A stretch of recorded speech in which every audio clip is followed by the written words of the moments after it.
오늘 우리에게 주신 이 본문 말씀을 가지고 잔머리로 하나님의 계획을 바꿀 수 없다. 잔머리로 하나님의 계획을 바꿀 수 없다라는 제목으로 말씀을 증거하겠습니다. 길랏 라못의 패권을 아람과 함께 다투면서 전쟁을 하게 된 이 아합 왕이 어쩌면 현 유다의 왕인 여호사밧에게 자신의 힘을 좀 보여주고자 하는 마음이 또 있지는 않았나 싶습니다. 그래서 동맹을 요청하고 협력을 요청하면서 함께 전장에 나아가서 전쟁을 치르게 되는데, 분명 하나님께서는 여호사밧 왕을 통하여서도 함께 보면서 증명해 주셨고, 또 그가 스스로 정말 진짜 옳은 소리를 하라 하는 명령을 하면서 미가야를 통해서 하나님의 뜻을 들었음에도 불구하고 이 전략적으로 또 정치적으로도 그렇고 또 왕의 자기 자신의 어떤 자존심으로도 그렇고 이 전쟁을 중간에서 멈추기에는 너무나도 많은 것들이 이제 걸려 있어서 쉽게 이 아합은 전쟁을 그치지 못하고 결국에는 전쟁을 하러 나가게 됩니다. 이 길랏 라못으로 출정을 하게 되어지면서 이 두 가지 마음이 이제 계속 싸우는 거예요. 이것을 싸워서 내가 점령해야지, 그래야지 내가 왕으로서 좀 더 법적으로 싸울 수 있고 또 우리나라 좀 더 강해질 수 있고 뭐 이런 계산들이 있었겠죠. 그럼과 동시에 자꾸 이 미가야 선지자의 말이 귀에 거슬리는 것입니다. 자기 자신은 분명 하나님을 알고 믿는다라는 말을 쉽게 쓰지 못하겠습니다. 아합이 어떤 왕인지 아니까. 근데 하나님을 알고 그 미가야 선지자가 한 말이 맞는 것 같고, 그러니까 뭔가 이 찝찝함이 있는 것이죠. 말씀을 들은 것에 대한 찝찝함. 근데 어쩌면 이 갈등이 마지막까지 하나님께서 이 아합에게 회개할 수 있는 기회를 주신 것이 아닌가 생각을 합니다. 근데 그러한 갈등 속에서요, 우리가 그냥 거기서 접고 하나님 말씀 순종하면 되거든요. 사실 이것이 쉽지가 않습니다. 기도할 때 하나님 앞에 이렇게 기도하신 적 혹시 있지 않습니까? 하나님, 현실을 너무 모르시는 것 같은데요, 이걸 여기서 지금 접으면 큰일 납니다. 하나님, 여기까지 왔는데 하나님 아니라는 마음 자꾸 주시면 어떡합니까? 하나님, 현실적으로 이거 접으면 이 사람 피해가고 저 사람 피해가고, 하나님 물질적으로 엄청 손해보고요, 하나님 여기까지 왔는데 하나님 이러시면 안 됩니다. 뭐 이런 기도 해보신 적 혹시 없으십니까? 딱 접으면 되는 거거든요. 그냥 거기서 순종하면 되는 거거든요. 이게 어느 때 느낌이 오냐면요, 여러분 남 얘기 들을 때 그래요. 남 얘기. 고민을 털어놓는 거예요. 신앙적인 고민을. 내가 기도하다가 하나님이 아니라는 마음을 주시는데 내가 지금 여기서 이거 접으면 사람들한테 욕먹고 이럴 때 아이고 쉽지 않겠네 이렇게 말하면서도 우리가 속으로 가끔씩 무슨 생각합니까? 다 접으면 되지. 거기서 다 순종하면 되지. 남 얘기할 때 쉽거든요. 그런데 그걸 접지 못하는 것입니다. 그럴 때 우리가 인간적으로 무슨 생각을 하게 되냐면 하나님하고 자꾸 타협하려고 해요. 이게 거래를 하려고 합니다. 잔머리를 굴리는 겁니다. 하나님, 제가 이만큼 양보할 테니까 하나님 생각해서 이만큼 좀 보게 해주세요. 뭐 이런 거죠. 아합이 이제 잔머리를 굴립니다. 딱 보니까 내가 죽는다고 했으니까 내가 왕으로서 변장 안 하면, 내가 왕으로서 티가 안 나면 살지 않겠나 이러면서 하나님께서 어쩌면 이 선지자를 통해서 나에게 하신 저주도 좀 피하고, 그러면서도 내가 원하는 이 전쟁도 좀 치르고 하는 이 잔머리를 딱 굴리게 된 것이죠.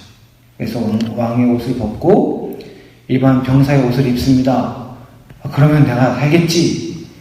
여러분 얼마나 미련합니까? 실제적인 전투에서 가장 안전한 건 누구예요? 사실 왕이죠. 왕의 위치가 가장 많이 보호하고, 물론 왕으로서 위치가 많이 드러나고 겉모습은 티가 나겠지만 가장 전략적으로 보호해야 되는 곳이니까 얼마나 안전하겠어요. 근데 오히려 더 쉽게 죽을 수 있는 더 낮은 위치로 가는 것입니다.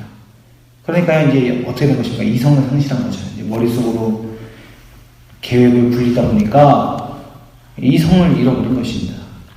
결국 어떻게 됩니까? 우연히 날라온 화살이 옛날 이런 시대에, 과거 시대에, 중세 시대나 이럴 때 보면 노리고 쏘는 화살도 있습니다만, 네, 얼마나 그게 영화고 이러니까 맞지. 여러분, 대부분 화살이라는 무기는 그냥 날려드는 거예요. 네, 그러면은 이제 막 달려오다 맞고 그런 거거든요. 그런 우연한 화살이 날라와서 맞습니다. 그리고 그 왕은 죽임을 당하게 되는 것이죠. 하나님의 뜻은 변하지 않습니다. 우리가 아무리 인간적인 계산으로 하나님의 이리 흔들어 보려고 하고 저리 흔들어 보려고 하고 그런 생각으로 우리의 삶을 살아가지만, 우리가 그렇게 계산해보지만, 여러분, 사실 우리가 살 수 있는 방법은 그냥 다 접고 하나님 말씀에 순종하는 것인 줄 믿습니다.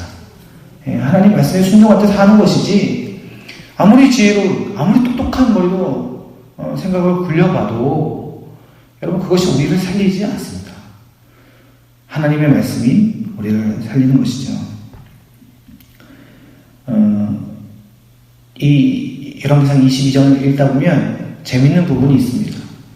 여러분, 여기서 이전까지 쭉 아합이 이렇게 얘기가 나오다가 열왕기상 22장에 들어서면 이스라엘 왕이 이렇게 표현합니다. 그러니까 아합이란 이 내용이 진행되어지는 동안에는 아합이라는 이름이 나오질 않아요. 그래서 하나님께서 친밀하게 말씀으로 아합의 이름을 부르지 않습니다. 그런데 마지막에 이제 끝나면서 아합 왕의 행적에 대한 마지막 다른 왕들처럼 그 아합의 죽음과 이후를 마무리하면서 그때 이제 마지막으로 아합의 이름이 나옵니다. 그것은 이제 앞에 왕들에 대한 기록의 마무리와 동일한 문학적 형태를 띠기 위해서 이제 나온 것이죠. 그러니까 이 하나님께서 이제 더 이상 아합의 이름을 부르지 않으시는 거예요. 아합의 이름을 기록하지 않습니다. 그냥 그의 직분만, 그의 지금 역할만 부르고 하는 것이지 더 이상 친밀하게 부르지 않습니다. 이게 무슨 말입니까? 아합이 그전에는 좀 회개도 했어요. 좀 하나님께 좀 돌아오는 듯한 그런 가능성도 좀 보였습니다. 그러나 최종적인 그의 결심은 무엇입니까? 하나님 앞에 순종하지 않는 것입니다. 하나님을 버리는 거예요. 마치 하나님을 따르는 것처럼 선지자들의 말도 좀 들어보고, 미가의 말도 좀 들어보고 이렇게 하지만 결론적으로 그의 선택은 무엇입니까? 하나님 앞으로 돌아오지 않는 것입니다. 그래서 하나님은 그의 이름을 지워버리는 것입니다. 그는 더 이상 하나님 앞에서의 아합, 친밀한 아합, 하나님의 이름을 불러주는 그런 아합이 아니에요. 아담이 범죄했을 때 하나님께서 아담의 이름을 부르시죠. 아담아, 네가 어디 있느냐? 여러분, 이건 아담에게 다시 한번 어쩌면 회개할 수 있는 기회를 주신 것이 아닌가? 제가 지난번에 한번 설교를 하면서 그런 제 나름대로 해석을 붙여보았습니다. 아합은 더 이상 그 이름을 부를 이유가 없습니다. 그의 이름이 지워졌습니다. 어쩌면 하나님의 구원의 책에서, 생명책에서 그의 이름이 지워진 것이 아닌가 생각해 볼 수 있는 것입니다. 하나님 앞에 순종하지 않는 자, 이름이 지워지는 자입니다. 자기의 생각으로 인생을 채워가는 자, 하나님 앞에 이름 지워진 자들이죠. 잔머리로 이 세상을 살아가고 하나님이 그렇게 끊임없이 말씀으로, 하나님께서 그렇게 끊임없이 상황으로 이러면 안 된다, 이러면 안 된다. 이제는 제발 나를 좀 돌아보고 나를 좀 생각하고 내가 너의 주인임을 깨달아라. 하나님께서 끊임없이 기회를 주시고 말씀을 주시지만, 그러나 결국 자기의 생각으로 인생을 채워가는 그런 사람은 하나님 앞에서 이름이 지워진 자인 것입니다. 사랑하는 성도 여러분, 이것은 아합처럼 드러나는 범죄, 말씀으로 기록되어져 있는 이런 드러나는 죄인뿐만 아니라 우리의 삶을 살아가는 미묘한 삶의 순간들 속에서 이러한 범죄는 벌어지고 있는 것입니다. 우리의 생각 속에서, 어쩌면 우리 때는 우리의 이러한 경건의 모습 속에서 얄팍하게 우리의 생각과 그 뜻을 관찰하려는 그러한 정말 최악의 모습이, 정말 그 동전의 앞뒷면 같은, 진짜 한 장 같은 그러한 아주 사소한, 아주 쉽게 드러나는 그 의와 그 죄가 멀지 않습니다. 여러분, 우리는 우리의 삶을 살아가면서 우리의 일상과 삶 속에 깊숙이 묵상하지 않으면, 여러분, 우리는 이러한 범죄를 쉽게 지으며 우리의 삶을, 우리 일상을 하나님 앞에 그렇게 연약하고 더러워 죄하고 채워갈 수 있다는 것입니다. 은혜 가운데 앉아있을지라도, 예배 가운데 있을지라도 조금이라도 이것이 우리의 인간적인 마음을 하나님 앞에 관철시키기 위한 하나의 종교적인 행위로 끝난다면 우리는 아합과 다를 바가 없는 것입니다. 그러나 우리의 이 예배 가운데 순전히 하나님의 뜻을 구하고 하나님의 은혜를 구하는 순전한 마음을 주 앞에 간구하면서 하나님만이 우리 인생의 주인이 되시길 바라고 소망하며 오늘 주시는 말씀의 은혜를 통하여서 오늘도 하나님의 말씀 붙들고만 살아가기를 우리가 믿음으로 결단할 때 우리는 하나님 앞에 이름을 부르받는 그런 믿음의 백성으로 하나님께서 사랑하시고 하나님께서 붙들어 주시는 그런 믿음의 백성으로 오늘도 살아갈 수 있게 되어질 줄 믿습니다. 사랑하는 성도 여러분, 우리의 계산으로 살아가며 세상의 뜻으로 살아가며 하나님 앞에 이름 지어진 백성이 아닌 하나님의 뜻과 그 말씀대로 살아가며 하나님 앞에 이름 부르받는 은혜의 백성으로 살아가길 간절히 소망합니다. 오늘 하루 그런 하나님의 말씀을 붙들고 살아갈 때 그렇게 주께서 우리의 이름을 부르시며 위로하시고 동행하시는 은혜와 역사를 오늘 하루 가운데 충만히 경험하는 은혜의 하루가 되시길 주님의 이름으로 간절히 축원합니다. 기도하겠습니다. 하나님, 세상의 가치관으로 우리의 생각으로 인간적인 잡머리로 이 세상을 살아가는 것이 아니라 하나님의 뜻대로 하나님의 말씀대로 하나님 주인 되셔서 우리 인생을 지배하시는 그러한 은혜로 우리가 살아갈 수 있도록 주께서 인도하여 주옵소서.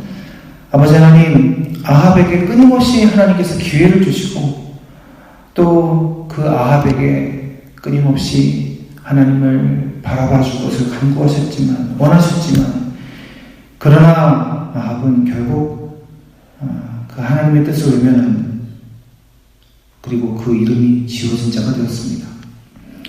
주님, 우리를 불쌍히 여겨주셔서 아합의 길로 가지 아니하고 하나님 말씀에 순종하며 하나님의 뜻을 쫓아 살아가는 이름이 불리워지는 구원의 백성들 될 수 있도록 주님 우리와 함께하여 주옵소서. 그래서 하나님께서 우리 인생의 주인 되어 주셔서 우리의 모든 판단과 우리의 모든 가치관이 하나님의 것이 되게 하여 주시고 하나님을 기쁘시게 해드릴 것으로 우리 인생의 순간순간을 결정하며 선택하며 나아갈 수 있도록 오늘도 우리와 함께하여 주옵소서. 주님께서 우리 가운데 역사해 주실 줄 믿는 우리 구주이신 예수 그리스도의 이름으로 간절히 기도드립니다. 아멘.